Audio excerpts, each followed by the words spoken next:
இருக்கும் அனைத்து மெய்யன்பர்களையும் வாழ்க வளமுடன் என்று வாழ்த்தி வரவேற்கிறோம். வாழ்க வளமுடன். குடும்ப அமைதி பற்றி மகரிஷி அவர்கள் நமக்கு நிறைய கருத்துக்கள் சொல்லியிருக்காங்க. குடும்பத்தை அமைதியாக ஒரு கையாள வேண்டும் அப்படின்னா என்னென்ன பண்ணணும் அப்படின்னு சொல்லியிருப்பாங்க. விட்டு கொடுத்தல், சகிப்புத்தன்மை, தியாகம். இந்த 3 குணங்களையும் ஒவ்வொருவரும் வளர்த்தி கொள்ள வேண்டும். ஒவ்வொருவருனா மற்றவர்களை நாம் சொல்லவே கூடாது அப்படின்னு சொல்லியிருக்கிறாங்க. கணவனாக இருந்தால் மனைவியை, மனைவியாக இருந்தால் கணவனை. இப்போது நான் மனவளக்கலை எடுத்திருக்கேன் அப்படின்னா நான் தான் விட்டு கொடுத்து போகணும், நான் தான் சகித்து போகணும், நான் தான் தியாக மனப்பான்மையோடு இருக்கிறதுக்கு முயற்சி செய்யணும். முயற்சி செய்கிறது மட்டும் இல்லை, அதன்படி வாழவும் கற்றுக்கணும். சுவாமிஜி அதை தான் சொல்லியிருக்கிறாங்க. அப்போது விட்டு கொடுத்த சகிப்புத்தன்மை, தியாகம்.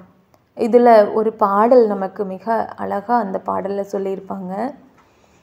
அன்பு ஊற்றாம் இல்லறத்தில் ஆண் பெண் இருபேரும் அவரவர்கள் துணைவர்களை மனம் வருந்த செய்தால் துன்ப உணர்வலை எழுப்பி தாக்கியோரை தாக்கும் தொல்லை தரும் சாபமாம் நோய்கள் வரும் தேர்வீர் இன்ப ஊற்று இருவரிடை பெருக வாழ்த்தலோடு இன்முகமும் பொறுமை தியாகம் தகமை காட்ட வேண்டும்.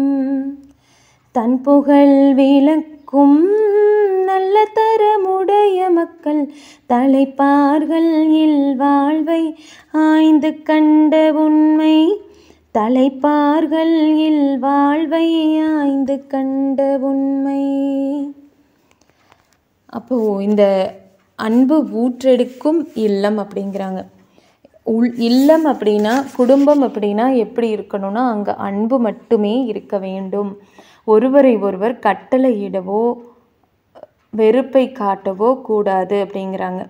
அப்போ அது குழந்தைகளாக இருந்தாலும் அன்பு மட்டுமே பேச வேண்டும். அப்போ அன்பு ஊற்றெடுக்கும் இல்லமாக இருக்க வேண்டும். ஆண் பெண் இருவருக்குமே அதை தான் சொல்கிறாங்க. இப்போ அன்பு இல்லாமல் ஒரு கணவனாகட்டும் மனைவியாகட்டும் ஒரு வெறுப்பை அவங்களுக்கு மேலே செலுத்தும் பொழுது என்னாகும், நம்மளுடைய தத்துவத்தின்படி மோதுதல், பிரதிபலித்தல், சிதறுதல், ஊடுருவுதல், ஊடாடி கொண்டிருத்தல்.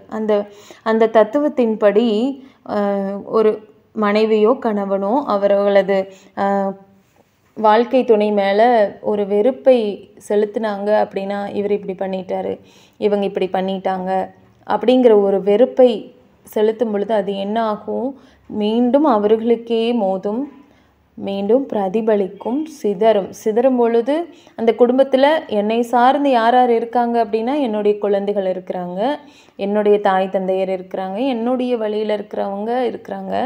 அவங்களுக்கு எல்லாத்துக்கும் சிதறும், ஊடுருவும், எனக்குள்ளே போய் என்னுடைய கருமையத்தில் ஊடாடி கொண்டிருக்கும். எனக்கும் அவருக்கும் இடையே ஒரு வெறுப்பையே ஊடாடி கொண்டிருக்கும். அதே அன்பு செலுத்தும் பொழுது அந்த அன்பு எனக்குள்ள பிரதிபலிக்கும், ஊடுருவும், என் குழந்தைகளிடமும் சிதறும். அது என்னாகும், எனக்கும் அவருக்கும் ஒரு நல்ல இணக்கமான தன்மையை கொடுக்கும். ஏன் அப்படி இணக்கமாக இருக்கணும்? அதாவது இந்த பிறவியினுடைய நோக்கமே என்ன அப்படின்னா அந்த முழுமை பேறு அடைவது தான். அந்த முழுமை பேறு அடைவதற்கு வாழ்க்கை துணைவர்கிட்ட இருக்கிற சப்போர்ட் இருந்தால் தான் நம்மளால் இந்த பிறவியில் முழுமை பேரே அடைய முடியும். இல்லை அவர்களை வெறுத்து இந்த குடும்பத்தை விட்டு ஒதுக்கி நம்ம ஒரு ஞானம் அடைஞ்சோம் அப்படின்னா அதில் பலனே கிடையாது. அதாவது சுவாமிஜி குடும்பத்தை இழந்து பெறுவது ஞானமே ஆயினும் அதில் பயனேதும் இல்லைன்ட்டாங்க. இப்போ அவங்க அவங்களுடைய முழு சம்மதத்தோட அவங்களுக்கு தேவையான கடமைகளை கட்டாயம் செய்ய வேண்டும். கடமைகளை நாம் எப்படி செய்யணும், இவருக்கு செய்கிறதா இந்த குழந்தைகளுக்கு நம்ம டெய்லி நம்மளே தான் செய்கிறோம், டெய்லி நம்மளே தான் சமைக்கிறோம் அப்படின்னு செய்யாமல் இது என்னுடைய கடமை, நம்ம வந்து எனக்கு நான் என்னென்ன கடமைகளை செஞ்சுக்கிறேன், என்ன நான் வந்து ஆரோக்கியமாக வச்சுக்கணும்னு நினைக்கிறேன், என்னை நான் மனசு அமைதியாக வச்சுக்கணும் அப்படி நான் நினைக்கும்போது அதே மாதிரி என்னுடைய கடமை என்னுடைய வாழ்க்கை துணைக்கும் என்னுடைய குழந்தைகளுக்கும் என் வாழ்க்கை துணை சார்ந்த மாமனார் மாமியார் இவங்களுக்கு எல்லாத்துக்கும் நான் செய்வது என்னுடைய தலையாய கடமை அப்படின்னு நாம் நினச்சி செய்யும்போது அந்த கடமையை செஞ்சுட்டு நான் இதெல்லாம் செஞ்சேன், ஆனால் நீங்கள் எல்லாம் என்ன பண்ணுறீங்க, எல்லாரும் என்ன பேசுகிறீங்க அப்படின்னு நம்ம நினைக்கவே கூடாது, எதிர்பார்க்கவே கூடாது அப்படின்னு சொல்கிறாங்க. அவங்களுடைய இயல்பு அதுதான், அவங்க அப்படி தான் இருப்பாங்க. ஆனால் என்னுடைய கடமையை செஞ்சுட்டு நான் பலனை எதிர்பார்க்காமல் இருக்கும் பொழுது அந்த இடத்துல என்னுடைய பதிவுகள், பாவ பதிவுகள், எனக்குள் இருக்கிற பதிவுகள் குறையும். அதான் மனம் போல் மாங்கல்யம்னு சொல்லுவாங்க. நம் மனம் எப்படி இருக்குதோ அந்த மாங்கல்யத்தை அதுதான் தொலாவி கொண்டு வந்து கொடுக்குது, ஒரு ஆணாக இருந்தாலும் பெண்ணாக இருந்தாலும் சரி. அப்போ அந்த எங்கள் அப்பா அம்மா தான் என்னுடைய வாழ்க்கை துணைவரை வந்து தேர்ந்தெடுத்து கொடுத்தாங்கன்னு சொன்னால் அது தவறு, அது கட்டாயம் அது கிடையவே கிடையாது. என் மனம்தான் என்னுடைய வாழ்க்கை துணைவரை தேர்ந்தெடுத்து கொடுத்துருக்கின்றது. அப்போது அவங்க என்னென்ன செய்கிறாங்களோ என் மனசு இதனை தேர்ந்தெடுத்துட்டு வந்தது. அப்போ எனக்குள்ளே இருக்கிற அந்த கருமையத்தில் இருக்கக்கூடிய பதிவுகள் அதை போக்குவதற்குத்தான் என்னுடைய மனம் அவரை தேர்ந்து கொண்டு வந்து வச்சிருக்குது. அப்போ அவர் என்ன செய்தாலும் அதை என்ன பண்ணணும், ஏற்று அந்த கடமையை செய்யும் பொழுது இந்த பிறவியினுடைய பயனை சீக்கிரமாக முழுமை நாம் பெற முடியும். குடும்பத்தில் ஒரு நல்ல ஒரு குழந்தைகளை நாம் வளர்ப்பது மூலிமா இதனால் என்னாகும், குழந்தைகள் நல்லா வளருவாங்க. அப்பா அம்மா சண்டை கட்டாமல் அமைதியாக அன்பாக இருக்கும் பொழுது குழந்தைகள் ஒரு கருவில் திருவுடைய குழந்தைகள்னு சொல்கிறது விட சொல்கிறாங்க சுவாமிஜி, அதே மாதிரி திருவுடைய குழந்தைகள் இந்த சமுதாயத்திற்கு அர்ப்பணிப்போடு இருக்கிற குழந்தைகள் கட்டாயமாக வளருவாங்க. நம்ம குழந்தைகளை வாழ்த்தும் பொழுது நாம் குழந்தைகளிடம் அன்பாக அதாவது கணவன் மனைவி அன்பாக இருக்கும் பொழுது அங்கே குழந்தைகளும் அன்பாக இருப்பாங்க. அப்போ நோய் வராது. அதை தான் சுவாமிஜி இந்த இடத்துல என்ன சொல்கிறாங்க, அன்பு ஊற்றம் இல்லறத்தில் ஆண் பெண் இரு பேரும் அவரவர்கள் துணைவர்களை மனம் வருந்த செய்தால் அந்த துன்ப உணர்வலை நான் வந்து அவங்கள வெறுப்படைய செஞ்சுட்டேன் அப்படின்னா அவங்களுடைய துன்பம் உணர்வலை என்னை தாக்கியோரை தாக்கும், அவரையும் தாக்கும் என்னையும் தாக்கும், தொல்லை தரும் சாபமாம் நோய்கள் வரும் தேர்வீர். சாபம், அதாவது இந்த முனிவர்களெல்லாம் சாபம் விடுவாங்க தெரியுங்களா? எப்படி சாபம், அவங்க எல்லாம் தியானம் அப்படியே காட்டில் போய் நல்லா தியானம் பண்ணிட்டு வருவாங்க. வந்ததையும் யாராவது ஒருத்தர் வந்து ஏதாவது ஒன்று பேசிட்டு டக்குன்னு சாபம் விட்டுருவாங்க. சாபம் விட்டு நீ இப்படி கல்லாய் போயிரு அப்படியெல்லாம் சொல்லுவாங்க இல்லையா?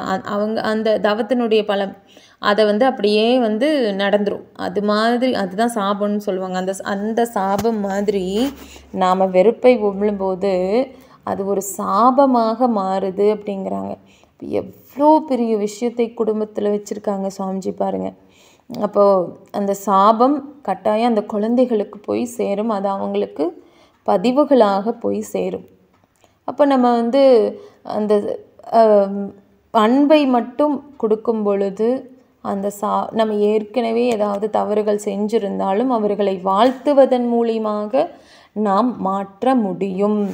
அதற்கும் சுவாமிஜி ஒரு பாடலில் சொல்லியிருக்கிறாங்க, மனைவியவள் தன்னை மதிக்கவில்லை என்ற குறையால் மனம் வருந்தும் கணவருக்கும் மணந்தவர் பொறுப்பாய், என்னை மதிக்கவில்லை என்று ஏங்கும் பெண்களுக்கும் இன்ப வாழ்வு மலர்வதற்கு ஏற்ற வழி சொல்வேன்.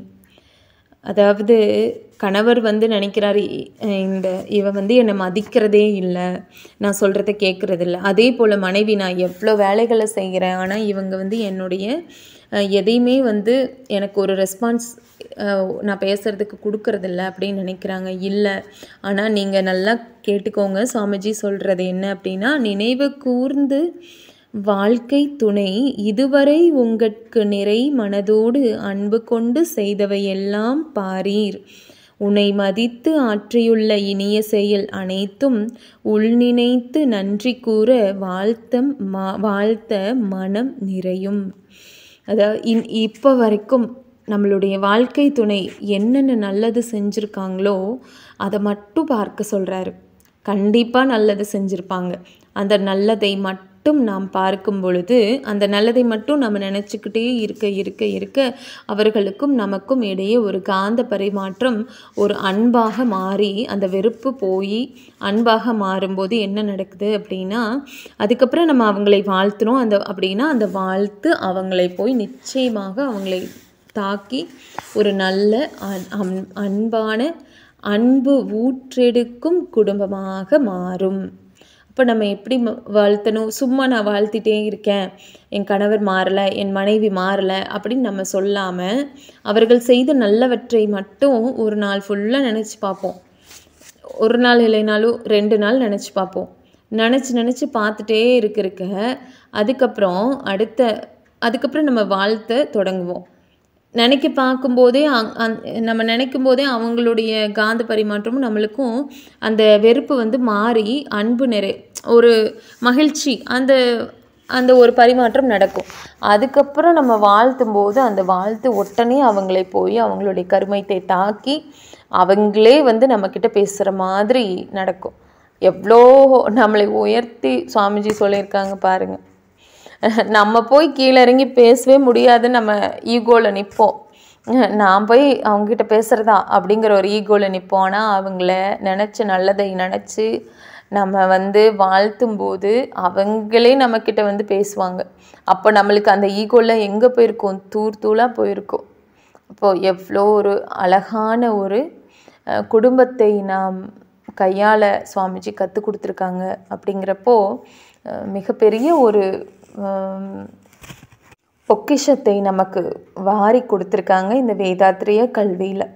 அப்போ குடும்பத்தை நாம் இப்படி வாழ்த்தி கொண்டே அன்பை செலுத்தி கொண்டே இருக்கும் பொழுது நம்முடைய குடும்பமும் அன்பு ஊற்றெடுக்கும் ஒரு இல்லமாக, பல்கலைக்கழகமாக மாறும்.